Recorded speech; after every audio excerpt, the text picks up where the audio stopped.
Imagine the most fortified prison in all of Mexico. A place so secure, it had 2 guards for every single inmate.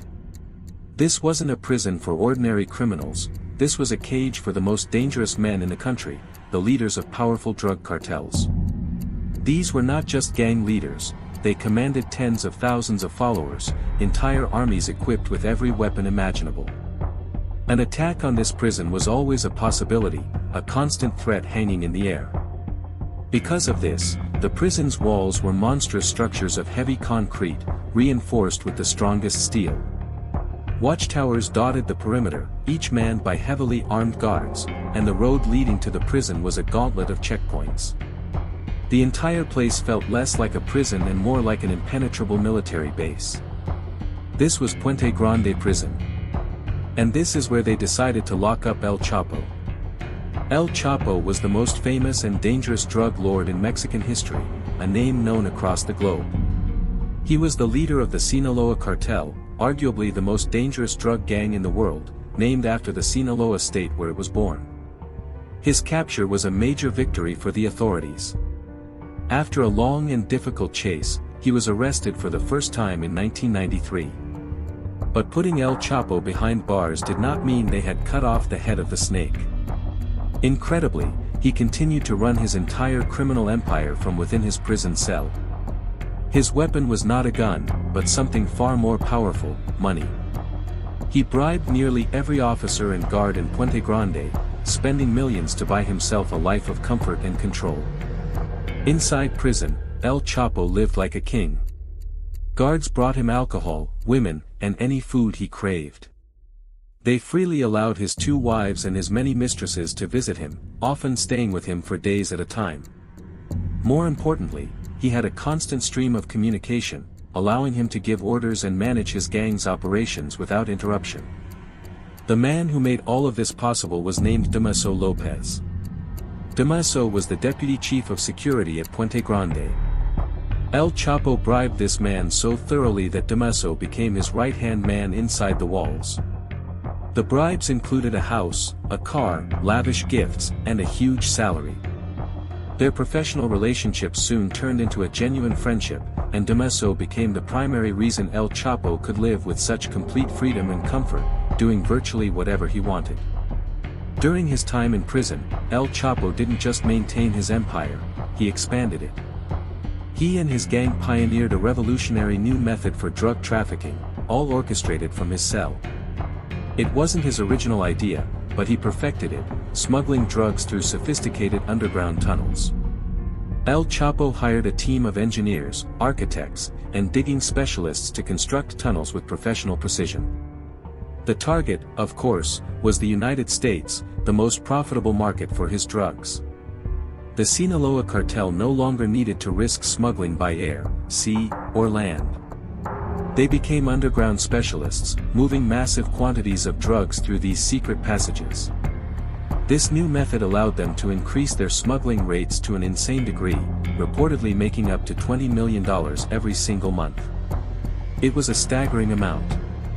His empire didn't just survive while he was in prison, it grew larger and more powerful than it had ever been when he was free. For a long time, Mexico had a policy of not extraditing drug lords like El Chapo to the United States. The U.S. authorities constantly demanded this, as they were the ones suffering the most from the flood of drugs crossing the border. U.S. prisons were considered more secure, and once there, a cartel leader would be cut off from their gang and the corrupt officials they controlled. But the Mexican authorities refused, claiming they were perfectly capable of handling their own criminals. This policy made El Chapo feel secure and relieved.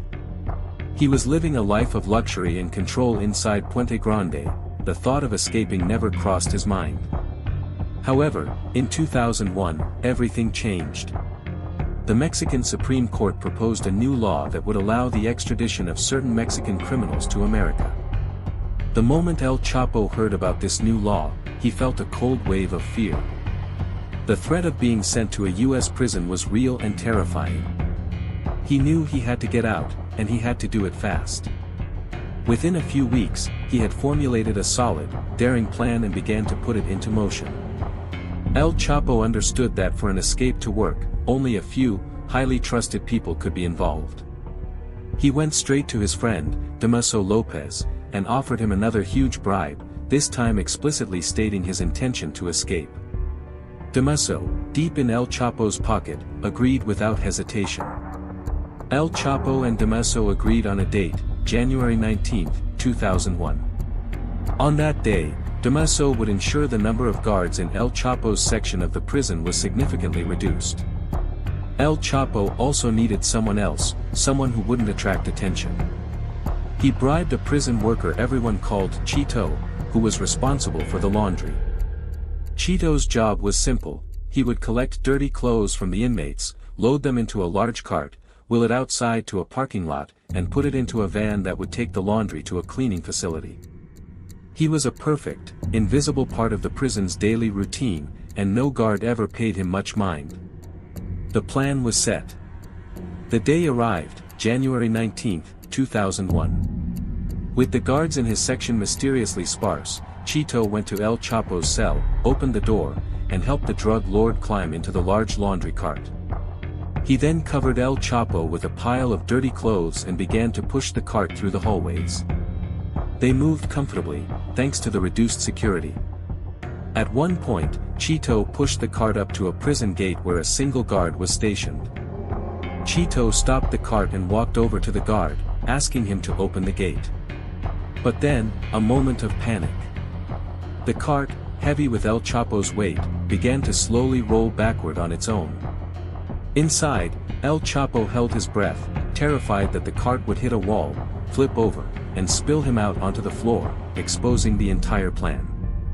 But Chito was quick. He saw the cart moving, rushed back, and grabbed it just before it could crash. He then calmly continued on his way, pushing the cart out to the prison parking lots where a car was waiting. El Chapo scrambled out of the cart and immediately climbed into the car's trunk. The driver was one of the many guards El Chapo had bribed. As they approached the prison's final exit gate, no one stopped them.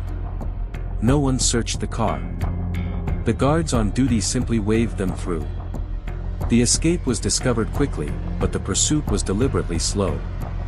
The majority of the local police force in the area were on El Chapo's payroll. They didn't make a move, giving him a precious head start to put distance between himself and the prison. By the time the federal police, who were much harder to bribe, were notified and began their chase, El Chapo was already far away. His men were waiting for him near the prison. The moment he reached them, they switched his car for an armored vehicle and drove him to a second location where a helicopter was waiting. He boarded the helicopter, which flew him to a third location, where another armored car was ready. They moved him through 4 different safe houses to throw off any possible trackers. The final leg of his journey was a car ride through the streets of Mexico City. As they drove, El Chapo looked out the window and his blood ran cold. He was surrounded by police cars and motorcycles. In a stressed and worried voice, he asked the driver how the police had managed to track them. The driver calmly reassured him. "There's nothing to worry about," he said. "All these police are here for your protection." El Chapo took a deep breath, the tension draining from his body. The corrupt police officers were forming a protective escort around him, ensuring the real, honest federal police couldn't get close. It was a scene nobody would ever believe, the world's most wanted drug lord, being chauffeured through the city with a police motorcade. They escorted him all the way to one of his gang's safe houses, where he finally disappeared.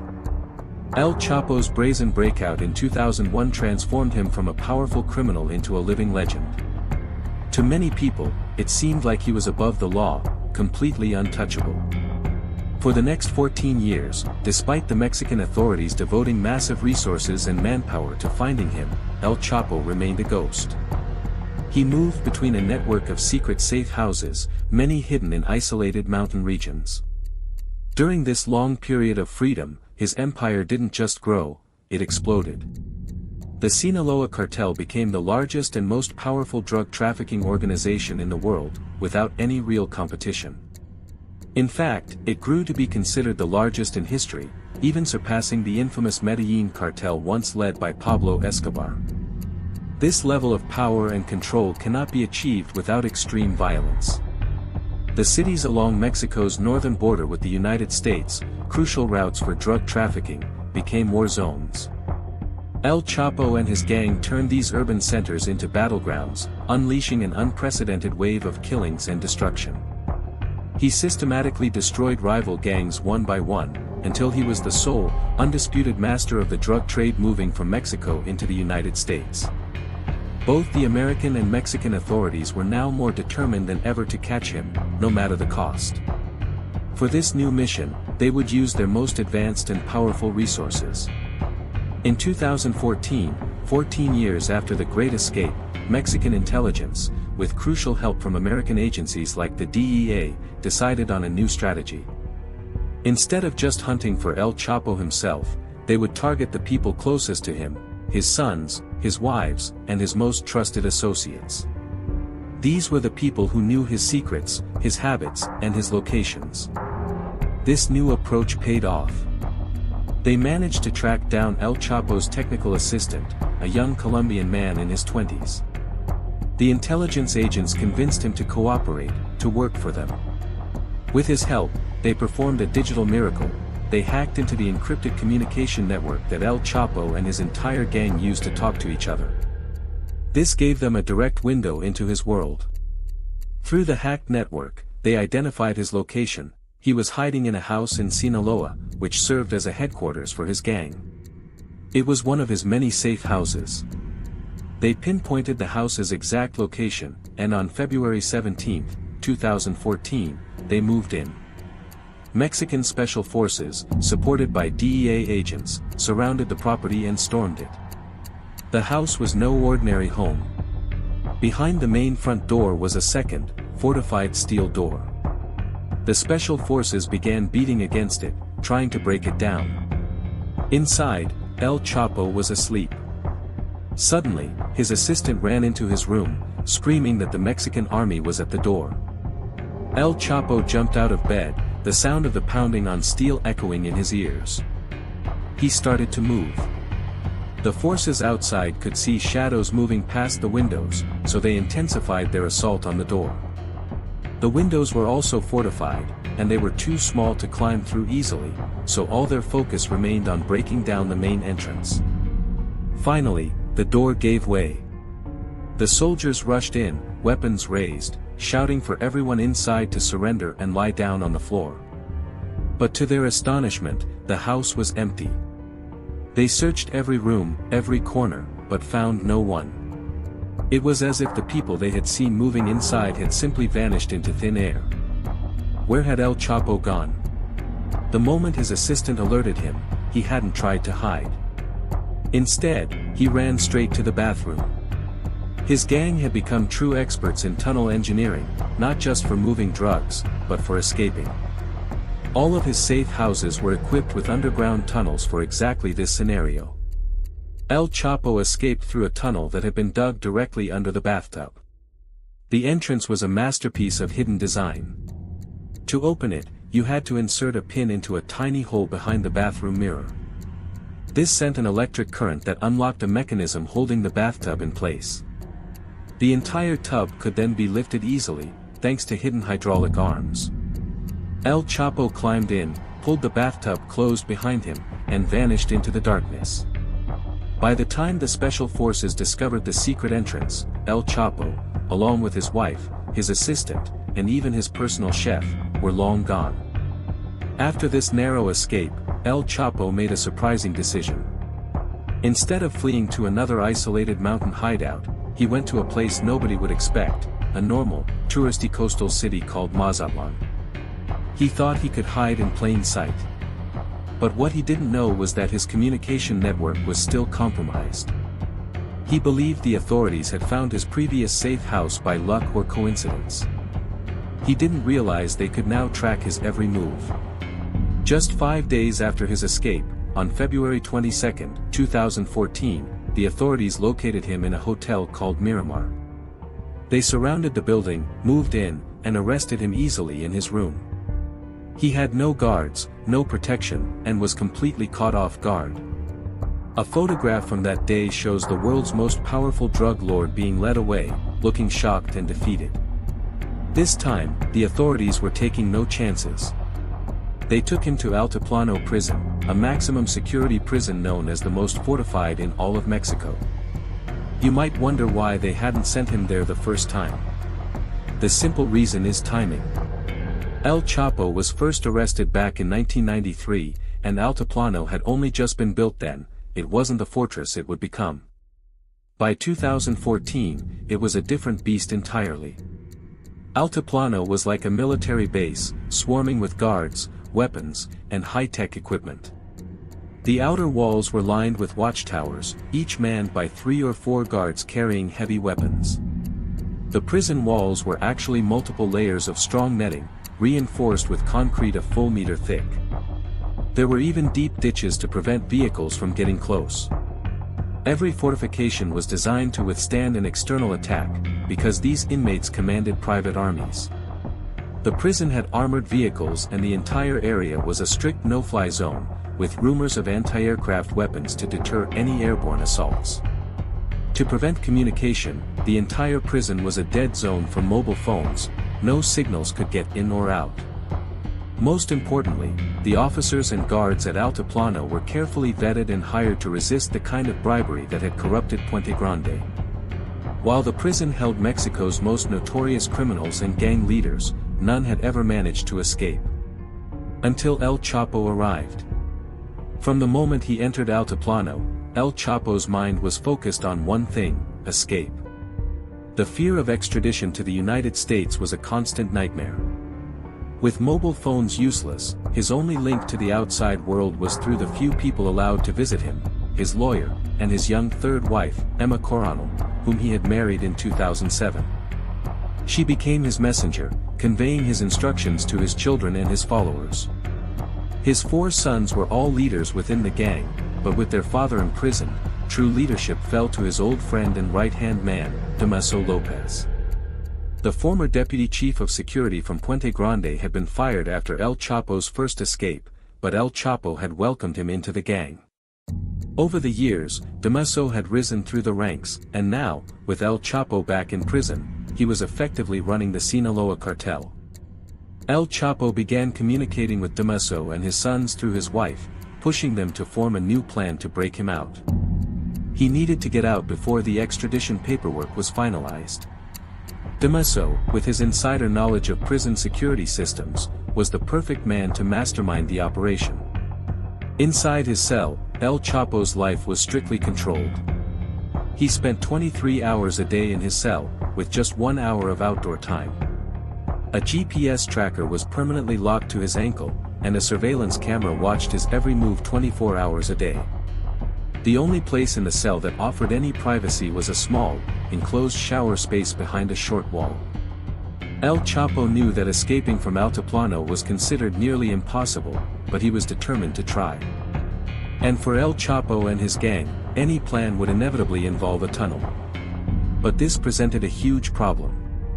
How do you dig a tunnel into the world's most secure prison? The digging couldn't start from inside. It had to begin from the outside and reach precisely into his cell. This was a monumental challenge. The first step was to acquire a piece of land close enough to the prison to make the tunnel feasible, but not so close that it would attract suspicion. Altiplano was located in an isolated area, surrounded by vast agricultural fields. There were no buildings nearby. After a long and careful search, the gang found what they needed: an empty, unfinished building, like a farmer's shed, located about 1.5 kilometers from the prison walls. They bought the land, registering it under a fake, non-suspicious name. They now had their starting point. The next problem was even more complex. How would they know the exact location of El Chapo's cell? And even if they did, how could they possibly dig a tunnel over 1 kilometer long and have it emerge in the one tiny, hidden spot in his cell, the shower area, without being seen? The plan seemed ludicrous. The solution was brilliant, and it came from El Chapo himself. He noticed the GPS tracker on his ankle. His idea was to have his men smuggle a second, smaller GPS device to him. He would then hide this device in the shower, broadcasting the exact coordinates to his men on the outside. It was a perfect plan, but it created another hurdle: how to get a GPS device through the prison's intense security. El Chapo's solution was as clever as it was simple. He had his wife tell the gang to hide the tiny GPS device inside a normal-looking watch. A watch would pass through all the checkpoints without a second glance. His wife, during a visit, slipped him the watch. The guard saw nothing more than a man receiving a personal item from his spouse. It worked perfectly. With the GPS now broadcasting from the shower stall, El Chapo's men had a perfect, real-time target. They could now direct their digging with pinpoint accuracy. The engineering project that followed was astonishing. It was not a crude hole in the ground, it was a professional, meticulously built underground passage. The entrance in the shed was hidden. Inside, the tunnel plunged 10 meters deep. It was a massive operation, requiring a team of 10 to 12 workers laboring around the clock. They installed ventilation pipes that ran the entire length of the tunnel, with an air pump disguised at the entrance. They strung up thousands of light bulbs for illumination, powered by a hidden electricity generator made to look like a cement mixing table. They even built a small railroad track and used a custom-built cart, integrated with a motorcycle engine, to move tons of excavated dirt and, later, to whisk El Chapo to freedom. The amount of sand they removed from underground was enormous, yet they managed to dispose of it all without raising any alarms, despite the flat, open landscape around them. It was an insane, audacious operation, carried out with incredible precision right under the noses of the prison guards. Throughout the months of digging, El Chapo grew increasingly anxious and nervous, constantly sending messages asking why it was taking so long. He was terrified that his extradition would come through before the tunnel was finished. Finally, in June of 2015, he received the news he was waiting for: the tunnel was almost ready. El Chapo chose his escape date with a specific, mocking purpose: July 4, 2015, American Independence Day. He wanted to humiliate the United States, to escape on their day of national celebration. But his men needed a little more time, so the escape was postponed by 1 week. The new date was set for July 11, 2015. That night, surveillance cameras in El Chapo's cell captured the final moments of his imprisonment. He sat on his bed, watching a comedy series on a small tablet, the volume turned up to mask any noise from below. He would occasionally get up and pace, waiting for a signal. Then, at 8:10 p.m., he sat on the edge of his bed, put on his shoes, and walked calmly into the shower stall, the only blind spot in the cell. From that moment, El Chapo vanished from the camera's view. He had climbed through the hole his men had opened in the shower floor, descending a ladder into the perfectly engineered tunnel below. His brother-in-law was waiting for him. He pointed El Chapo to the motorized cart, and the drug lord climbed aboard, speeding through the lit tunnel toward freedom. It took the prison guards 40 minutes to realize he was gone. They saw on the cameras that he wasn't in his cell, and when they went to check, they found the open hole in the shower floor. Sirens blared, but it was far too late. El Chapo was already racing away. He emerged in the shed, jumped on a waiting quad bike, and was driven to a large truck. He hid inside the truck's trailer, which was then driven for 2 hours to a small town. From there, he was taken to a private airfield and flown away on a jet piloted by one of his most trusted men. He even used a second decoy jet to mislead any pursuers. El Chapo finally arrived at his safest hideout, a fortress-like castle in the mountains of Sinaloa that his gang referred to as the Sky. His escape was a colossal embarrassment for the Mexican government, which had proudly announced his capture just a year before. They threw everything they had into finding him again, this time with even more help from the United States. If El Chapo had stayed hidden in his mountain fortress, he might have remained free for years. But his need to maintain control over his empire was his weakness. He traveled from city to city, meeting with his lieutenants and giving orders, making it easier for authorities to track him. Using advanced technology, Mexican intelligence located a house in the city of Los Mochis. By eavesdropping, they heard gang members using the code name Grandma for an important visitor. They suspected it was El Chapo. On the morning of January 8, 2016, Mexican Special Forces and DEA agents stormed the house. A violent firefight broke out, and El Chapo's followers fought back fiercely. But when the shooting stopped, El Chapo was gone, again. He had escaped through another secret tunnel, this one hidden behind a mirror. He and an assistant emerged on a city street, stole a car, and tried to flee. But this time, luck was not on his side. About 20 kilometers away, at a random police checkpoint, four federal police officers stopped the stolen car and arrested El Chapo and his assistant. El Chapo immediately tried to bribe them, but these officers were honest. They refused. He became angry, insulting and threatening them, but the officers ignored him. They took a picture of him and sent it to their commander, who warned them that El Chapo's men were mobilizing for a massive attack to rescue their leader. The officers took shelter with their prisoner in a nearby motel room. Soon, they heard the sound of many cars approaching.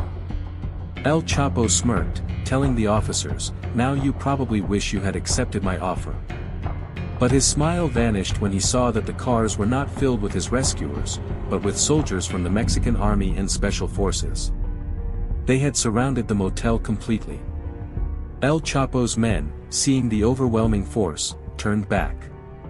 El Chapo was arrested for the third and final time. He was sent back to Altiplano prison, but he immediately began plotting another escape. The Mexican authorities, however, had finally had enough. They expedited his extradition to the United States.